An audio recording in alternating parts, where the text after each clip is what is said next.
Ladies and gentlemen, do not cancel those parade plans yet, as the Philadelphia 76ers are as back as they have been this entire season. They're coming off a 118-114 victory over the Boston Celtics, and as everyone knows, the NBA season starts on Christmas. I'm going to break down how important of a victory this is for the Sixers team, why I think this is real and not just a fluke win over a very good opponent here. There is something to this from the Sixers standpoint. We cannot judge this season as a failure when we just have not seen enough of how this team is designed to be on the floor, and we got a peek into what that looked like tonight. So let's dive right into things. I want to start off a 118-114 victory. To shout out a couple statistics here. Joel Embiid with 27 points, 9 rebounds, 2 assists, shot 8 of 15 from the field, 4 of 5 from 3 tonight for Joel Embiid. Tyrese Maxey, really the guy that spearheaded things for the Sixers. Just we're seeing him blossom into this real deal superstar right in front of our very eyes. Finished with 33 points and 12 assists. I believe that's his third double-double of the season, the fourth of his career. Shot 12 of 23 from the field, 3 of 9 from 3, but I thought he was excellent defensively as well. And really the story of today,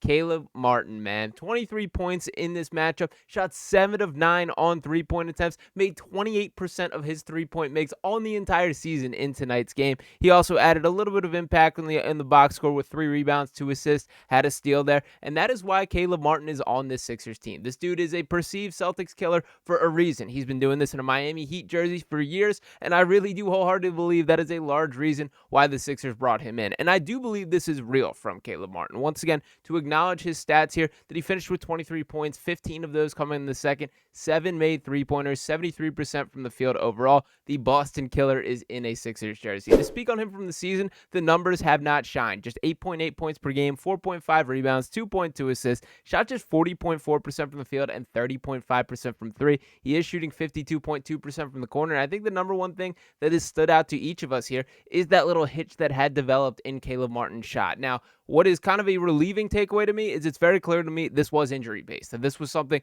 that he sat down for an extended period of time, and Caleb himself did open up a little bit on the topic. Shout out to Sixers Wire's Kai Carlin here, who tweeted out this quote from Caleb that said, quote, "It was definitely painful, like, getting up towards a certain range of motion and just kind of like an abrupt stoppage," Martin said, just because you know what you're going to feel once you get to a certain range, and it's almost like your body kind of does like a defense mechanism where it stops, you know what I mean? It's almost like, we don't want to feel that, and that is what he was dealing with. I mean, we could physically see it in every shot attempt that went up. It looked like it was a chore to get the ball over the front of the rim when he's shooting from the perimeter, and that's a concerning thing for a guy who, while there's more levels to his game, you're essentially here to be a 3-and-D style of player. Now, Caleb Martin, obviously there's way more to him than that. I do think this guy has straight up stones that he rises when the moment's at his largest. When you think back to his best games on the NBA level, that it tends to be when the lights are the brightest, and I thought tonight was a clear-cut example of that. The Sixers needed him to step up tonight because Paul George was not. Now, we'll dig into that a little bit. I'm still feeling positive right now, but to stick on Martin for a second,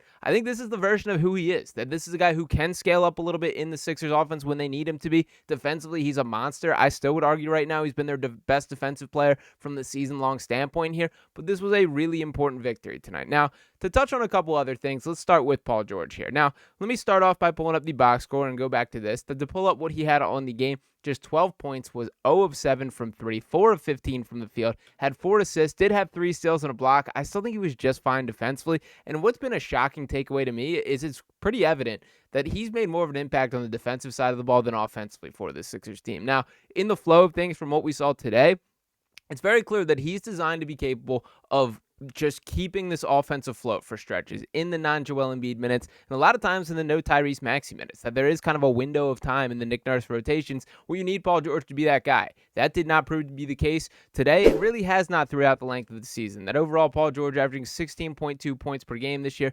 5.8 rebounds, 5.0 assists, just 15.8% on corner threes. That just has to be better. 41.4% from the field, 33% from three overall.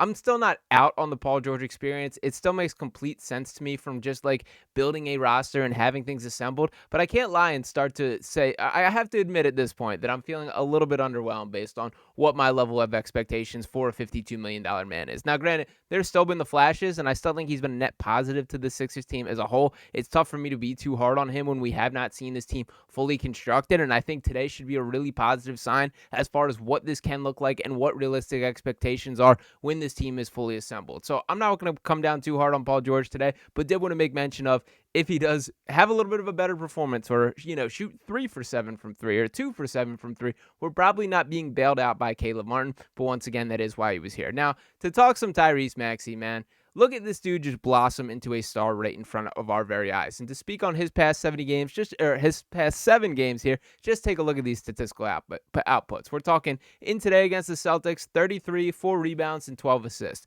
Against the Spurs, after Joel Embiid got ejected, 32 points, 10 rebounds, 8 assists. Just 2 assists away from a triple-double. Also had 27, 1 and 3, 23, 4 and 6, 45 with 6 made three-pointers in that game, 22 points, 3 rebounds, 2 assists, and then the triple-double in Joel's first game back after an extended period of time there, which he finished with 25 points, 11 rebounds, and 14 assists. And do think it's important to note that 10 of those 14 assists went to the big fella Joel Embiid right there. Now, to speak on him from a season-long standpoint, let's dive into a little bit from what we're seeing from Tyrese Maxey. And to pull that up exactly here, we do have 25.4 points per game on the season, 3.9 rebounds, 5.1 assists, 2.0 steals per game, which I do think is important there, and we are seeing these shooting splits drastically rise at this point. 41.6% from the field, 33.7% from 3. That's still not what we expect from Tyrese Maxey, but that's looking much more like a solid NBA player. Again, this is a guy that I wholeheartedly believe when we get the season-long sample size, it will work its way out. We've seen him finish top 5 in the NBA in three-point percentage